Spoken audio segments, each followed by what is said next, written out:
Hey loves, today I'm working with Prismacolor Markers over some of my favorite drawings from the Inktober 31-day challenge back in October.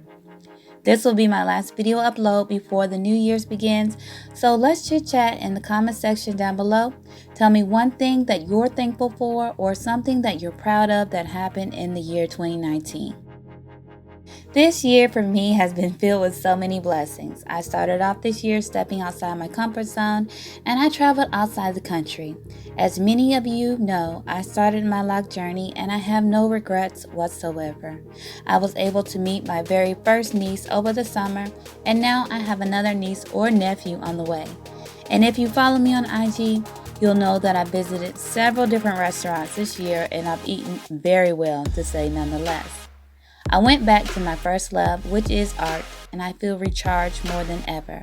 I've lost some loved ones, I've shed some tears, but I've laughed more this year than I've cried. I've shared time with family and friends, and I've even developed new relationships from the most unlikely settings. I've learned a lot about who Millicent is, my weaknesses and strengths, and I am truly thankful for all the continued love and support that you guys have shown for me on this channel and through its transitions. I am truly blessed. I will see you all in the comment section down below, and I wish you so many blessings stepping into the new year 2020. Until next time, you guys, love you. Bye bye.